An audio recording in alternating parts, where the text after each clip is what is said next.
So this is Chris Bolte, and I'm here with my two dear friends, Tiffany and Pat. I am so grateful to work in financial planning. I love it, but what makes it even better is being able to work with colleagues who really know their stuff and are always there for me when I need to bounce ideas off of. So we are going to go ahead and do a little bit of a free-for-all today. I know that I have some questions for them, and they may have some things they feel are important for you to know too. Let's go ahead and we'll get this going, and I hope you find some value in it. There'll be some contact listed at the end of the video, so you can contact us directly, or you can always reach out to me too. So, Tiffany, let's start with you because we are really excited to have you in Clarksville. I know that you've been here for a while, but not everybody does. So maybe share a little bit of your background. Thanks, Chris, and thanks, guys, for including me today on this call. I appreciate it. And like Chris said, part of the fun of our job is being able to work with our friends and people that we know in the community. So I've lived in Clarksville now for about 3 years, and I have sold real estate part-time for 7 years. And it's been a great opportunity. And but so living here, obviously, I have a lot of knowledge of the lake and the town and what Clarksville has to offer. And so I want to bring my expertise and bring that to my clients in the Clarksville area. And I'll still be serving the South Boston area as well. So if people have real estate needs there, I'll be glad to help them. And Pat's been around for a long time. Not enough. Just calling you out, Pat. I'm pretty sure you're still younger than I am. So when they hear my voice, they'll think, what? Pat, share a little bit of your background, maybe a little bit about Catherine too, and the work you guys do. I know that you're comprehensive, which I love and appreciate, but I don't think I can do it justice. Well, I think saying I'm comprehensive tends to think there's a lot more to me than there is, but now I'm kind of looking at my background. I'm like, whoa, my background in the Zoom class is a little, if you're not a Carolina fan, they may not even want to watch this video, but hopefully they hang in there. But anyway, I came to school from Annapolis, Maryland, went to North Carolina, met Catherine, got into the financial profession as a mortgage banker. I did not know that. Moons, and I'd always like to use the movie analogy. It was kind of like Godfather 3, Al Pacino trying to get out of the family business, and they kept trying to get out, and they finally dragged me in. Probably guess then what years you were in mortgage banking. 18 years, I think. And so at the ripe age of 44, I got to change my career. Wow. And own a company that I didn't know nothing about when it came to insurance. It was great. That's astonishing to me. And to I think know everything. I would have wanted any more. I think if I would have gotten into this profession at a much earlier age, I would have taken it for granted. I would have stopped. You know, you're continuing ed. You can kind of, when you're a young person and, you know, life changes, your 20s, 30s, 40s, 50s. Yeah. Everything is perception. Each decade is different. You have so many different, you have kids, you know, you have, so many dynamics that open your, living and experience. You can't read enough books to get the kind of information and knowledge from doing it. So I really wouldn't have wanted to change it anymore. And so starting over, and it was like, I got to do it now. I mean, a lot of pressure. I got the family on one hand, my family, and the family before that family. So, but I kind of like, maybe I'm addicted to pressure. It's maybe not a good thing, but I do every day. It's awesome. And I love to take my knowledge and help people. As I say, it's terrible. I like to help people buy as little insurance as they think they need, as opposed to selling them whatever they'll buy. And so it's, but that kind of consulting approach was started at the company many, many moons ago. So it's fun. It's a lot of fun. I'm speaking as your client and probably the worst client you have, like the one that you have to babysit the most.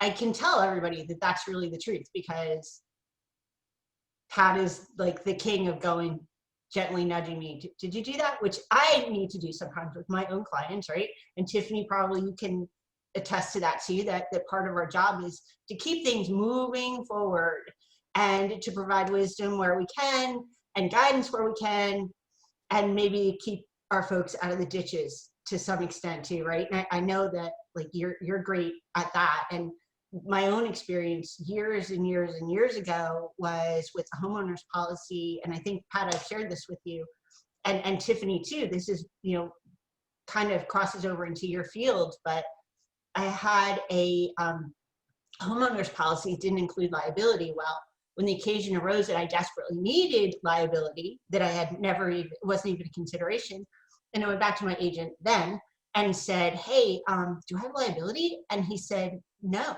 And I said, well, why don't I have liability? And he said, well, you didn't ask for it. Well, as a financial planner, like my job is to ask the questions that are beyond the scope of consideration. And Tiffany, like I wonder with you, what is it that you see as you're showing houses, maybe or you have people who are getting ready to list their house that maybe they're not thinking about and that are really important selling points, especially now when maybe it's a little bit more challenging than other times? Yeah, absolutely, Chris. So just a few weekends ago, I went to show a house, and unfortunately, when I got there, the house was on fire, literally. Oh my God. So Wow. like a homeowner's worst nightmare, right? I can't imagine it getting much worse. Oh, I know, right? Well, luckily the fire department came and they were able to put the fire out with minimal damage. So that was good news. Pat's wondering right now if that was his. He's like, is that one of my houses? But like you said, you worried. How did you handle it? And Well, I called the fire department and I called the other agent, the listing agent, and she contacted the clients that their house is on fire. But like you said, with Pat, they probably need to make sure that they had enough coverage because they weren't living there full time. So who knows what type of coverage they had. And Pat, how can my clients make sure they have enough coverage even when they're not in their home full time with that sort of thing? You got to communicate. I just think there's too many people out there that think they're going to communicate with your insurance company, communicate with your financial advisor. Mm-hmm. I mean, I can't imagine not communicating with their realtor, but they may have this, it's going to cost me more money. And I don't think anybody here is trying to sell you a darn thing. We just want to make sure that whatever money you're spending on that policy, in my case, when rubber hits the pavement, it's going to do what you are expecting it to do. Or that's okay. It's going to do what you're not expecting it to do, just as long as you're communicating and everybody is. And yeah, you pay the premium and go on. And, right. And so we understand that. But and so what we try to do is at least every 3 years is send out, hey, how are you? And I'm sure Chris, you do the same thing with your as your life changed. Still married. We'd like to know everybody that close, but not any children gone. Benefits on your life insurance change. I mean, let's just communicate and make sure that whatever you're paying for every year, when you need that, it's going to, do what you're expecting it to do. Yeah, I know for planning purposes, I'm constantly trying to solve for the unknowns, right? It's the what ifs that will get you. And when it comes to insurance and when it comes to real estate, honestly, when you're thinking about buying or selling a home or you're thinking about your insurance needs, it's the over and the under I'm most concerned about. Are you underinsured? Are you overinsured? Are you spending too much? Are you not spending enough? And you're not spending enough and you are trying to sell your house and your house just burned down. Is that going to be a problem? In financial planning, that can generally be a very big problem. So things that I try to get ahead of it and why you guys are such incredibly valuable resources for me, because I can't possibly know the answers to all of these questions. And I think so in some ways I'm working kind of like as the offensive or defensive coordinator or both and trying just to get my plays called, and so I'm just so grateful. And plus, it's just a blast to work with you too. It's always fun. And I hope that comes across for anybody who's watching this too, who maybe is like insurance or, oh God, my financial plan. It's supposed to be fun. We're supposed to be enjoying this. This is how we really maximize your life, right? Absolutely. And I tell everybody, buying a house is the most stressful and the most great thing you'll ever do. And hopefully you only do it a few times. You don't have to do it like every year or all the time. but that's what I try to be there to help my clients through the stressful times and the good times. And like you said, and it's important to work together as a team and to have team members that you can call, like Chris or Pat, so that when my clients have a question, I can just reach out to them, get what they need right away, or hook them up with Chris or Pat right away and get all that sort of worked out smoothly and in a good transition, right? Yeah, I think so. And I think that we all probably encourage our clients really to reach out. Like, I know that Pat does a great job of staying in touch because he's babysits me, but I know too that like one of the first calls I'm going to make if I have a considerable life change is to Pat, to be like, hey, dude, this just happened. Is it meaningful? What does that mean in your business? Because I think you're great at hearing me and interpreting what I'm saying into insurance terms, which it's no secret is not my favorite thing. Also, you're saying some really good things, but I got a team behind me, as I know who great people are, like you guys. I want to associate myself with great people. I have a great team, and we got a nice little system going, and you know, and that's what makes you guys happy. Yeah, sure. And Tiffany, you just started with a new firm, which I think is really exciting. Long Foster is a very strong name. Tell us a little bit about that. So I did. I started with Long & Foster about a month ago, and as you guys know, the real estate market has been booming, even though it's an election year, which is usually an unusual thing. And don't worry, Pat, I won't discuss politics. He told me I couldn't do that before he got on here. But typically election years, people kind of hold on, but this year, because the market's been so good, people are still listing their house, and we're seeing stuff selling, and we're seeing the market move, so that's good news. The little bit of a struggle that we've had in the real estate market this year is, though, that there has been lack of inventory. So houses and prices are up a little, which is good for sellers, but a little harder for buyers. And we're seeing people come out of the big cities because of everything going on. They want to relocate to smaller areas, which is good for us, but we need more inventory. So if you have a house that you want to list, now is still the time, even with the election and everything going on. To ask you about this, in my world, we would call that a suburban sprawl, you know, when people are just trying to get out to the country. And I wonder, too, if people who are living in the country have seen that as an opportunity to make the move that they've been wanting to make. Interest rates are low. There's a lot of good reasons to move right now. And it's, you know, there's always opportunity, right? For every challenge, there's an opportunity. Absolutely. And low interest rates are a good idea, you know, it's a good time to take advantage of that. And even if you were thinking about refinancing, what are some things, Chris, that you can suggest to some of your clients if they are getting ready to list? What are some things that they can do to financially plan for those things? So I think that one of my first pieces of advice was to know what comes next.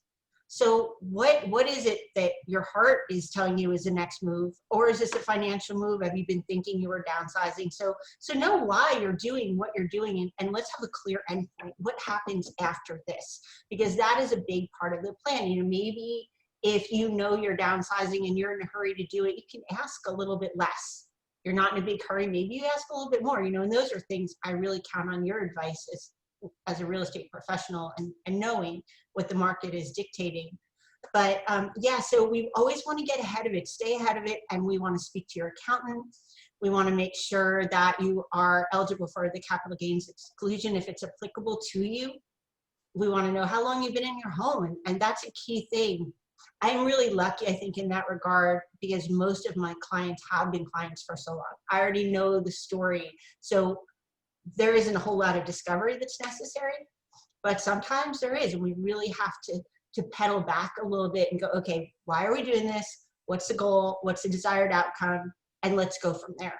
So yeah, for us, I think the more information, the better.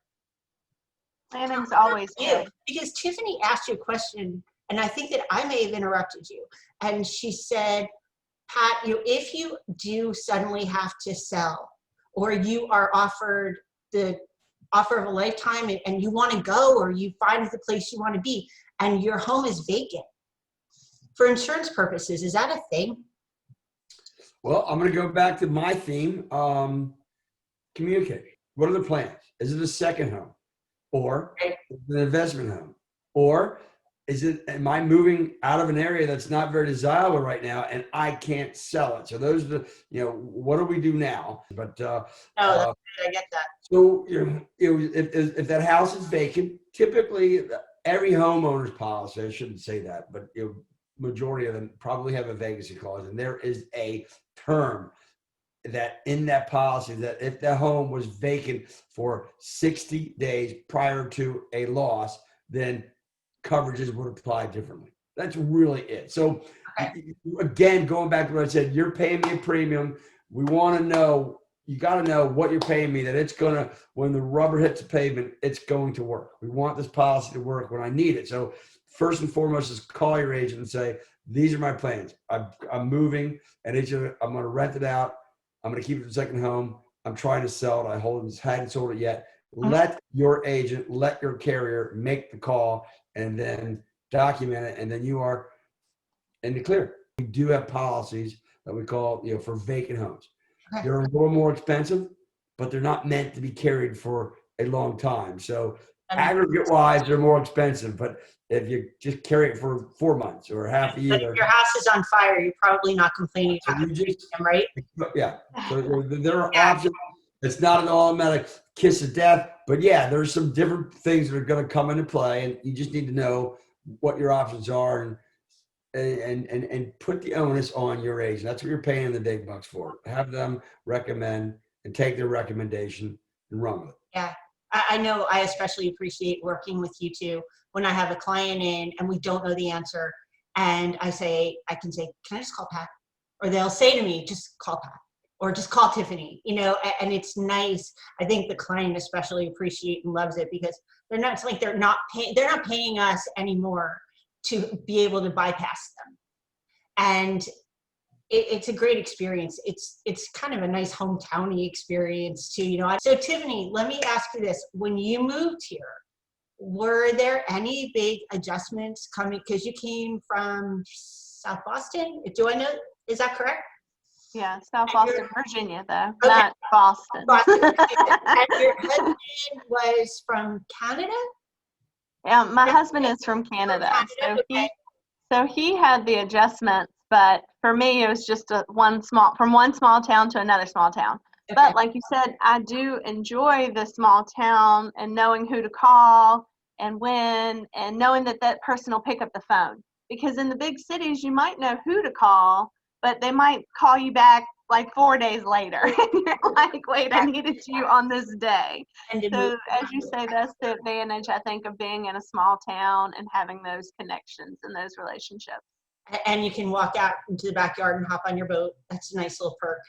That is a very good perk to be able to just get on the boat. I think Pat said he went water skiing the other night. Mm-hmm. Oh, it was a good week last week, and I look. Can we get this done so I can go? I'm kidding. It's definitely it's inviting out there right now. The color is absolutely beautiful. Very nice. Sometimes we'll take the long bridge home and we'll go bridge and then double back over the bridge because the view is just. I look at Drew sometimes and I'm like, God, do you even believe we get to see this day after day? It's an inexpensive place to live and it's a friendly place to live, and we're just so grateful. But I also know a real estate agent who got called away from office work the other day to go out on her real estate adventure by boat, which is also a kind of pretty cool thing to be able to do right in the middle of the afternoon. It was very nice, very good perk of the business. Yeah, I think there were some people in your office who are eating their hearts out, which is cool. Good for you. Okay, so guys, so great to talk to you. Any closing thoughts? Anything you want to say to wrap it up? I got, it's more of an apologetic comment in that we are trained to listen more than talk, but I'd love to hear what you guys were driving the engine. You guys were asking the questions, and it was just, super to hear your thoughts and concerns. I wish I could have added more. Hey, tell me about you doing this. And, you do a great job. It's all we can do is listen, and we're kind of like, we're pharmacists. You got a fever, you got a sore throat. I don't know you have one, but if the doctor tells me you have one, then I know what kind of prescription to write. That's right. Yeah. So communication. right? And location, location. Ah, yeah. Absolutely. Right. Let's try it. Very good Nice, job. right? Just like that, I got that. All right, gang. And all the teamwork and the small town, and it's just all a great place to be and work and have these relationships and have these friendships. And so definitely keep Clarksville and South Boston in your radar when you're looking for somewhere to move or something different to do. Thank you for joining us today. I hope that you enjoyed Pat and Tiffany as much as I did. We kept it pretty broad today, but we look forward to covering more specific topics in the future. If you have thoughts or ideas about what you'd like to learn about, please feel free to reach out to any one of the three of us. Popping up right now is our contact information, so feel free to reach out, and we look forward to hearing from you.